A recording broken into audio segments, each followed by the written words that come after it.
Jaya Dharma, perwakilan dari kelompok warganegaraan. Di sini saya sedang bersama dengan Kak Ardan ya. Gini Kak, untuk kami sendiri kan rencananya dengan tim atau kelompok kayak mengadakan aksi sosial mengenai edukasi terutama di lingkungan, dan itu tujuannya untuk di sebuah kafe di mana itu nantinya kan di dalam kafe itu ada beberapa orang pemuda yang menjadi tempat sasaran kita untuk melakukan edukasi atau pemberian informasinya. Nah, kami sendiri ingin kerjasama atau meminta dukungan dari pihak inisiatif, yang dimana tahu kami sendiri pihak inisiatif ini bergerak di lingkungan, terutama untuk edukasi kepada masyarakat, dan itu di sekitar Bangkalan terkhusus. Mungkin lebih jelasnya biar teman-teman juga ini mengerti mengenai inisiatif Bangkalan dan kegiatannya itu bisa dijelaskan secara singkat.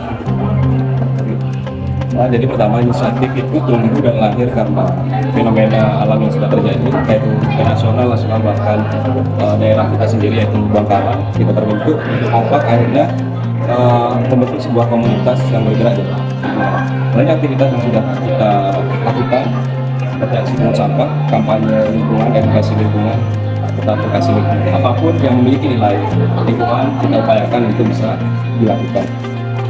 Melihat peran banyak teman-teman UTM ataupun termasuk kelompoknya sampai hadir untuk juga ikut berperan dari sisi kita, sangat kita sambut baik dalam bentuk apapun, mau itu pungut dan lain sebagainya, kita akan berusaha semaksimal mungkin untuk melakukan. Dan kami apresiasi ya teman-teman berkolaborasi, nanti di aksi edukasi di pengunjung kafe di Bangkalan, dan juga kita akan mengkampanyekan dan mengedukasi beberapa pengunjung kafe. Kita juga menyediakan tempat sampah di beberapa titik di kafe-kafe, dan kita juga melakukan prolog dan mengajak pengunjung kafe itu akhirnya bisa hidup selaras dengan lingkungan. Terima kasih banyak kepada pihak inisiatif sebagai perwakilan Kak Ardan ya, untuk bisa menampung dari aspirasi atau keinginan kami. Mungkin nanti harapannya bisa berjalan dengan lancar saat kegiatan dengan adanya dukungan dan dorongan dari kakak-kakak inisiatif juga. Terima kasih banyak. Mungkin kita nantikan untuk aksinya langsung di kafe ini. Sekian, terima kasih.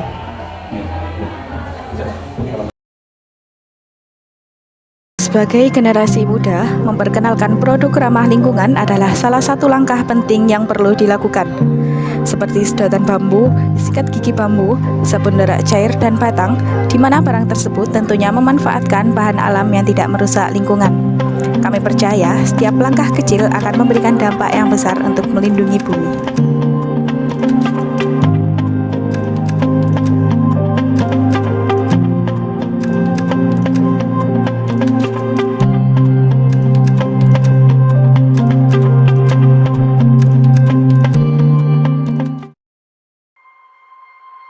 Dalam upaya mengurangi sampah plastik dan barang sekali pakai, di sini kami memperkenalkan beberapa produk ramah lingkungan. Produk pertama ada sedotan bambu, yaitu produk ramah lingkungan sebagai pengganti sedotan plastik sekali pakai, mengandung antibakteri yang aman saat digunakan berkali-kali.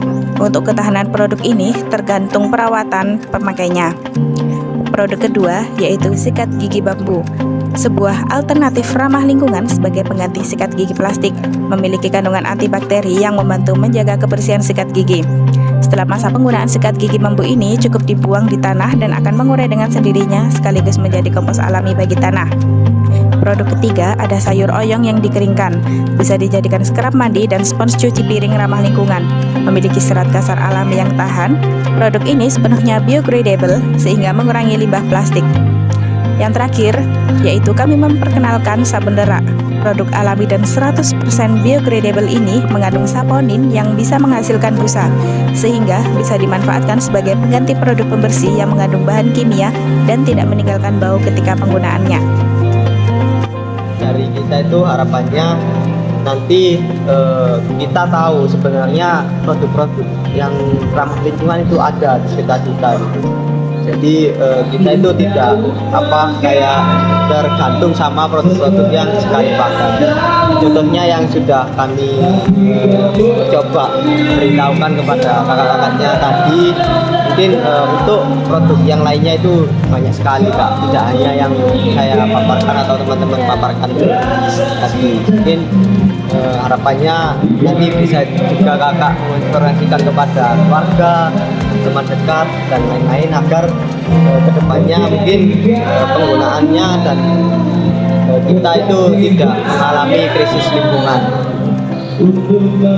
Terus juga saat ini kan Indonesia itu kayak berada di posisi kelima penyumbang sampah plastik terbesar di dunia atau terbanyak di dunia. Itu kan sudah mencerminkan gimana pemudanya, gimana aktivitasnya sehari-hari.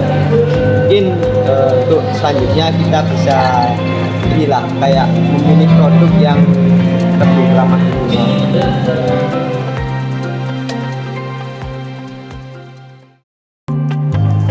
Sudah banyak tantangan yang dihadapi bumi kita, dari perubahan iklim hingga polusi plastik. Di Indonesia sendiri, kesadaran akan pentingnya menjaga kelestarian lingkungan masih belum sampai pada setiap individu. Banyak orang yang menganggap bahwa plastik sekali pakai nyaman tanpa memperhatikan efeknya dalam waktu yang berkelanjutan. Namun, di balik kenyamanan dan kepraktisan yang ditawarkannya, plastik menyimpan ancaman besar bagi lingkungan kita. Kita cari yang dia ramah lingkungan. Terus ada cara penggunaannya juga. Ada yang dia tidak boleh dipakai di makanan yang hangat karena akan memicu zat aktifnya, reaktifnya, dia bakalan muncul tuh. Nah, ada yang dia itu bisa dipakai buat kukus dalam kondisi panas, dia masih aman. Tinggal kita belajar itu aja sih. Nah, mana yang aman, mana yang enggak. Benar sih, kita bisa kembali ke barang-barang yang lebih alami, yang mudah untuk diurai. Tapi kebanyakan produk yang seperti itu, daya beli masyarakat kita kan masih kurang ya. Karena satu harganya mahal. Kenapa mahal? Barang tradisional itu tidak dibuat di pabrik. Pada kenyataannya, pemakaian produk plastik sekali pakai tidak sebanding dengan waktu penguraiannya. Misalnya, sedotan plastik yang sering kita gunakan sehari-hari, pemakaiannya yang tidak lebih dari 15 menit membutuhkan waktu penguraian puluhan hingga ratusan tahun. Dalam masa penguraian tersebut, kandungan partikel dalam plastik yang disebut dengan mikroplastik dapat mencemari tanah, air, dan udara yang kita hirup. Partikel-partikel ini sulit terurai sepenuhnya dan bisa bertahan di lingkungan selama ratusan tahun.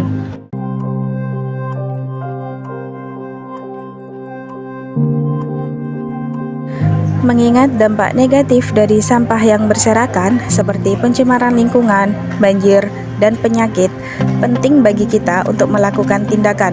Dalam kesempatan ini, kami mengajak seluruh pengunjung kafe untuk lebih peduli terhadap lingkungan dengan mempraktikkan kebiasaan membuang sampah pada tempatnya dan menyediakan tempat sampah.